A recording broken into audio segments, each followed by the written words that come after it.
ক্রীড়া মন্ত্রণালয়ের পক্ষ থেকে মনোনীত দুই পরিচালকের একজন ছিলেন ফারুক।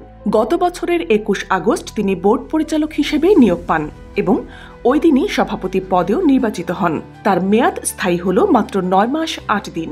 মন্ত্রণালয়ের বিবৃতিতে বলা হয়, ফারুক আহমেদের বিরুদ্ধে ৮ জন বিসিবি পরিচালকের পাঠানো অনাস্থা চিঠি এবং বিপিএল সংক্রান্ত তথ্য অনুসন্ধান কমিটির প্রতিবেদনের আলোকে জাতীয় ক্রীড়া পরিষদের প্রতিনিধি হিসেবে তার মনোনয়ন বাতিল করা হয়েছে।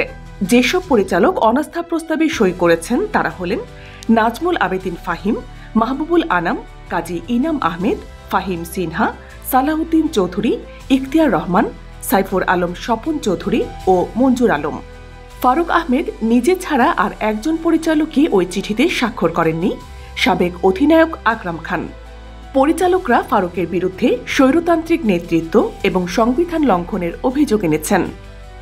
তারা বলেছেন, বিসিবির গণতন্ত্রের ১৪B ধারা অনুযায়ী কোচ নিয়োগ বা বরখাস্তের পরিচালনা পর্ষদের অনুমোদন প্রয়োজন।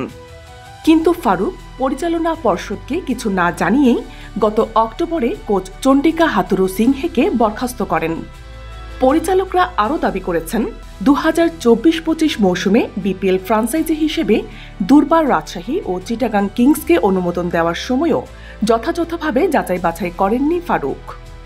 চিঠিতে আরও বলা হয়, যোগ্য পেশাদারদের বাদ দিয়ে আনুগত্য ও ব্যক্তিগত ঘনিষ্ঠতাকেই প্রাধান্য দেওয়া হয়েছে।